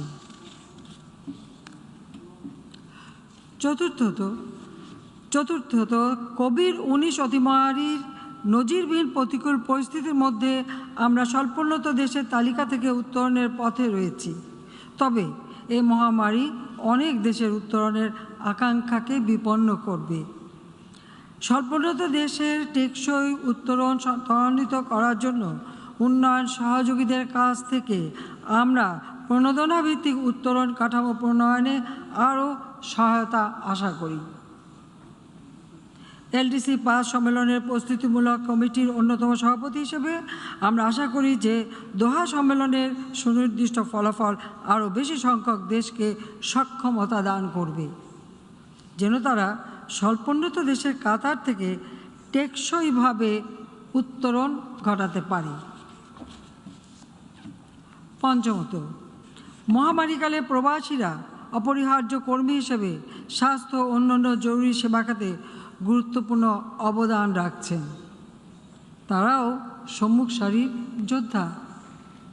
তবুও তাদের অনেকে চাকরিচ্যুতি, বেতন কর্তন, স্বাস্থ্য ও অন্যান্য সামাজিক সেবার সহজলভ্যতার অভাব ও বাধ্যতামূলক প্রত্যাবর্তনের ফলে ক্ষতিগ্রস্ত হচ্ছে। এই সংকটকালে অভিবাসী গ্রহণকারী দেশগুলোকে অভিবাসীদের সঙ্গে ন্যায়সঙ্গত আচরণ করার এবং তাদের কর্মসংস্থান, স্বাস্থ্য এবং কল্যাণকে নিশ্চিত করার জন্য আমি আহ্বান জানাচ্ছি। ষষ্ঠত, রোহিঙ্গা সংকট এবার পঞ্চম বছরে পা দিল, কিন্তু এখন পর্যন্ত বলপূর্বক বাস্তুচ্যুত মিয়ানমার নাগরিকদের একজনকেও মিয়ানমারে ফেরত পাঠানো সম্ভব হয়নি। মিয়ানমারের সাম্প্রতিক রাজনৈতিক পট পরিবর্তনে অনিশ্চয়তা তৈরি হলেও এ সমস্যার একটি স্থায়ী সমাধান খুঁজে বের করতে আমরা আন্তর্জাতিক সম্প্রদায়ের জোরালো ভূমিকা ও অব্যাহত সহযোগিতা আশা করি। মিয়ানমারকে অবশ্যই তাদের নাগরিকদের প্রত্যাবর্তনের অনুকূল পরিবেশ তৈরি করতে হবে। এই গুরুত্বপূর্ণ বিষয়ে আমরা আন্তর্জাতিক সম্প্রদায়কে সহযোগিতা করতে সদা প্রস্তুত রয়েছি। বাংলাদেশে তাদের সাময়িক অবস্থানকে নিরাপদ ও সুরক্ষিত রাখতে কিছু সংখ্যক বলপূর্বক বাস্তুচ্যুত মিয়ানমার নাগরিককে আমরা ভাষান্তরে স্থানান্তর করেছি। আশ্রয় শিবিরে কোভিড-19 মহামারীর বিস্তার রোধে টিকা লাভে যোগ্য সকলকে জাতীয় টিকাদান কর্মসূচিতে অন্তর্ভুক্ত করা হয়েছে। আমি আগেও বলেছি, আবারও বলছি, রোহিঙ্গা সংকটের সৃষ্টি মিয়ানমারের, সমাধানও রয়েছে মিয়ানমারের হাতে। রাখাইন রাজ্যে তাদের মাতৃভূমি, সেখানে তারা নিরাপদ, টেকসই ও মর্যাদাপূর্ণ প্রত্যাবর্তনের মাধ্যমেই কেবল এই সংকটের স্থায়ী সমাধান হতে পারে। এজন্য আন্তর্জাতিক সম্প্রদায়কে অবশ্যই গঠনমূলক উদ্যোগ গ্রহণ করতে হবে। আমরা আশা করি আসিয়ানের নেতৃবৃন্দ বাস্তুচ্যুত মিয়ানমার নাগরিক ইস্যুতে গৃহীত প্রচেষ্টাকে আরও বেগবান করবেন। অন্যদিকে আন্তর্জাতিক সম্প্রদায়কে মানবাধিকার লঙ্ঘনের জন্য দায়ীদের জবাবদিহি নিশ্চিতকরণে গৃহীত সকল কর্মকাণ্ডে সহযোগিতা করতে হবে। সভাপতি মহোদয়, আমরা একটি শান্তিপূর্ণ, স্থিতিশীল এবং সমৃদ্ধ দক্ষিণ এশিয়ার স্বপ্ন দেখি। আমরা দৃঢ়ভাবে বিশ্বাস করি যে আফগানিস্তানের বিনির্মাণ ও ভবিষ্যতের গতিপথ নির্ধারণ আফগানিস্তানের জনগণের উপরই নির্ভর করে। আফগানিস্তানের আর্থসামাজিক উন্নয়নের জন্য দেশটির জনগণ আন্তর্জাতিক সম্প্রদায়ের সাথে কাজ করে যেতে বাংলাদেশ সদা প্রস্তুত। বাংলাদেশের পররাষ্ট্রনীতির কেন্দ্রবিন্দুতে রয়েছে শান্তি। শান্তির সংস্কৃতি প্রস্তাবনার প্রধান প্রবক্তা হিসেবে আমরা শান্তিময় সমাজ বিনির্মাণে প্রতিশ্রুতিবদ্ধ। সন্ত্রাসবাদ ও সহিংস উগ্রবাদের করাল থাবায় বিশ্বের বিভিন্ন স্থানে শান্তি ও নিরাপত্তা বিঘ্নিত হচ্ছে। তাই আমরা সন্ত্রাসবাদ, সহিংসতার বিরুদ্ধে জিরো টলারেন্স নীতি বজায় রেখেছি। শীর্ষস্থানীয় শান্তিরক্ষী প্রেরণকারী দেশ হিসেবে বৈশ্বিক শান্তিরক্ষায় অবদানের জন্য আমরা গর্ববোধ করি। মহামারীর নজিরবিহীন প্রতিকূলতা সত্ত্বেও বাংলাদেশের শান্তিরক্ষীরা বিশ্বজুড়ে কঠিনতম পরিবেশে নিষ্ঠা ও পেশাদারিত্বের সঙ্গে দায়িত্ব পালন করে যাচ্ছে। তাদের নিরাপত্তা ও সুরক্ষা বজায় রাখতে আন্তর্জাতিক সম্প্রদায়কে সম্ভাব্য সকল পদক্ষেপ গ্রহণ করতে হবে। সংবিধানের আলোকে আমরা সর্বদা সম্পূর্ণ নিরস্ত্রীকরণের অবিচল সমর্থক। আমরা দৃঢ়ভাবে বিশ্বাস করি যে পারমাণবিক অন্যান্য গণবিধ্বংসী অস্ত্রের সম্পূর্ণ নির্মূলের মাধ্যমে আন্তর্জাতিক শান্তি ও নিরাপত্তা নিশ্চিত করা সম্ভব। এই প্রত্যয় থেকেই আমরা পারমাণবিক অস্ত্র নিষিদ্ধকরণ চুক্তি অনুস্বাক্ষর করেছি। এই বছরের শুরুতে চুক্তিটি কার্যকর হয়েছে। মাননীয় সভাপতি, কোভিড-19 মহামারী জরুরি পরিস্থিতি মোকাবেলায় কার্যকর বৈশ্বিক উদ্যোগের ঘাটতি বিষয়টিকে সামনে নিয়ে এসেছে। একই সঙ্গে এটি বৈশ্বিক সংহতি ও সহযোগিতার প্রয়োজনীয়তার উপরও আলোকপাত করছে। সার্বজনীন বিষয়গুলোতে আমাদের অবশ্যই একসঙ্গে কাজ করতে হবে। নতুন নতুন অংশীদারিত্ব সমস্যা সমাধানের ক্ষেত্র প্রস্তুত করতে হবে। সংকীর্ণ রাজনৈতিক স্বার্থের ঊর্ধ্বে উঠে বিভিন্ন অঞ্চলের সদস্য দেশগুলো এই জাতিসংঘের মঞ্চ থেকেই তা শুরু করতে পারে। তবেই আমরা সহনশীল ও অন্তর্ভুক্তিমূলক উত্তরণের লক্ষ্যে একটি অর্থবহ সহযোগিতা অর্জন করতে পারব।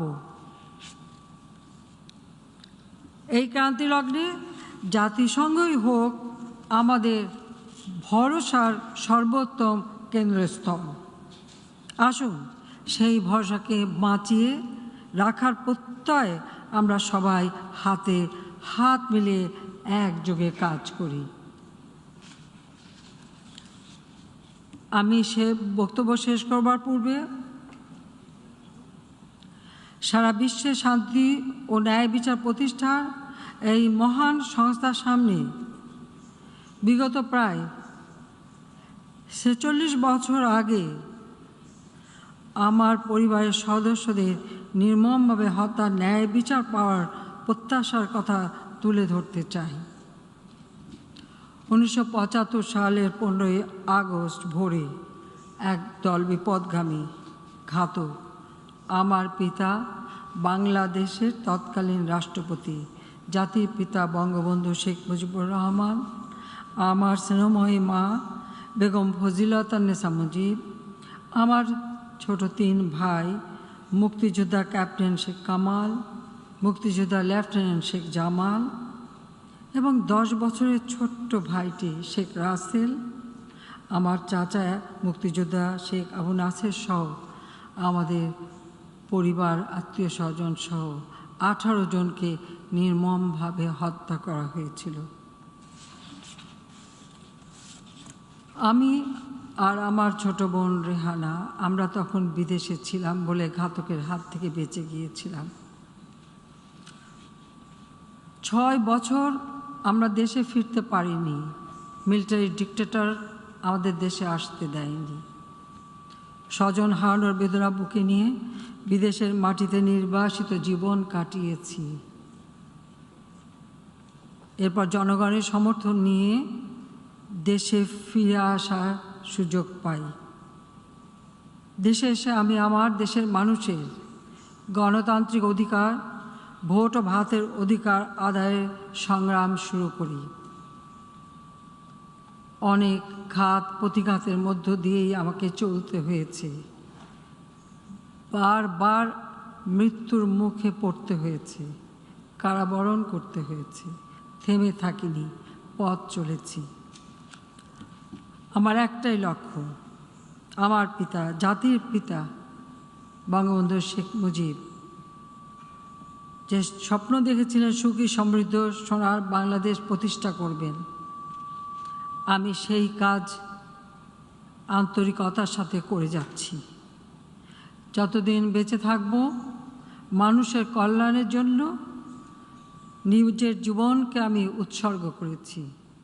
মানুষের জন্য কাজ করে যাব।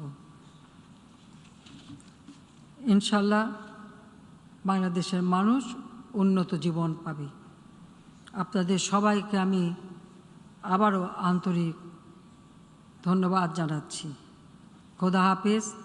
জয় বাংলা, জয় বঙ্গবন্ধু। বাংলাদেশ চিরজীবী হোক।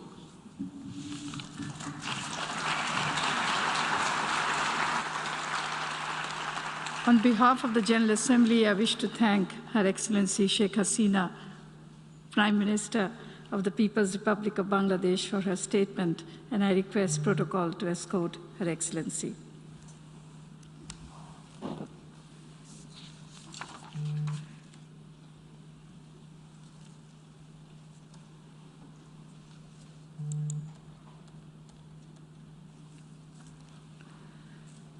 The Assembly will hear an address by His Excellency Mark Rutte, Prime Minister and Minister for General Affairs of the Kingdom of the Netherlands, and may I request protocol to escort His Excellency.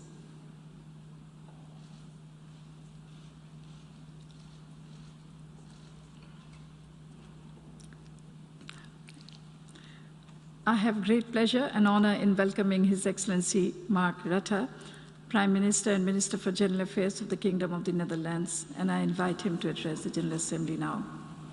Mr. Prime Minister. Madam President, Your Excellencies, ladies and gentlemen.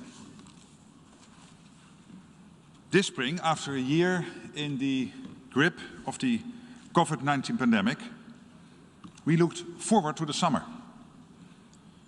We are full of hope and anticipation.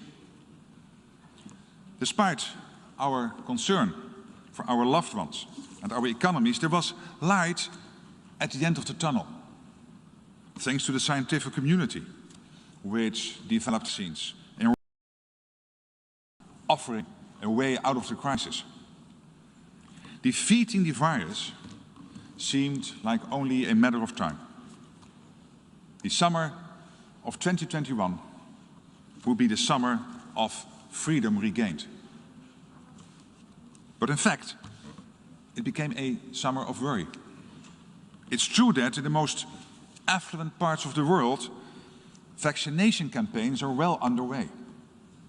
And globally, vaccination coverage is growing by the day.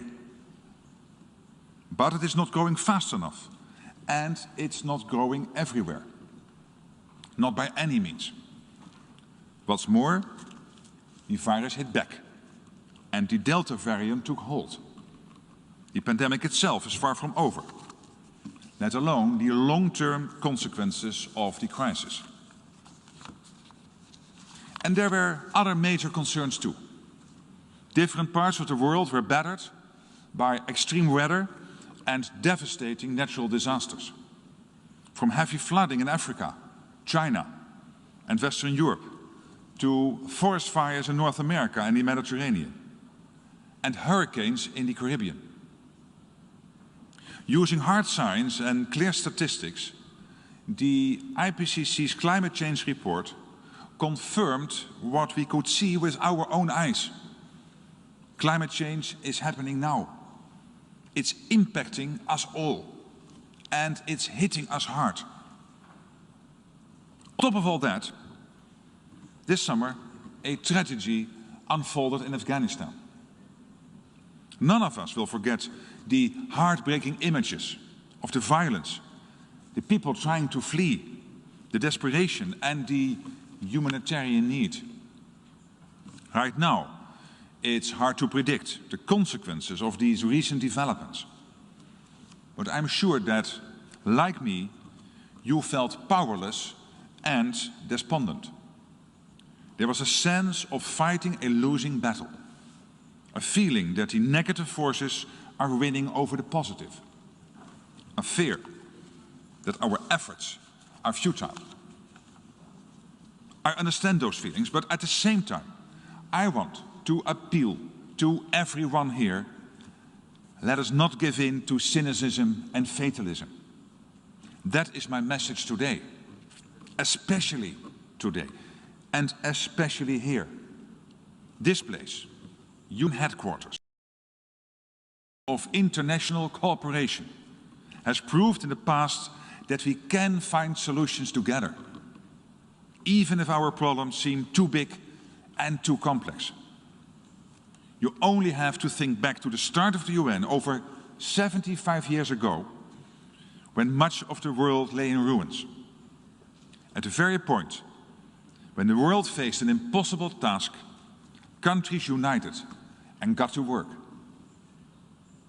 And although the starting points are very different, we need the same approach now. As Secretary General Guterres wrote in the latest report on our common agenda, in our biggest shared test since the Second World War, humanity faces a stark and urgent choice: a breakdown or a breakthrough. The choice is ours to make, but we will not have this chance again. And so, ladies and gentlemen, it's up to us to make the right choices. I see it as our solemn duty to bring about that breakthrough, to work together on solutions to the major problems of our time, together with people from all walks of life, together with NGOs and businesses, for today's generations and for generations to come. Today, I'd like to focus on three critical developments, three crises, in fact, which have dominated our attention this summer. First, the fight against the coronavirus and the road to post-pandemic recovery.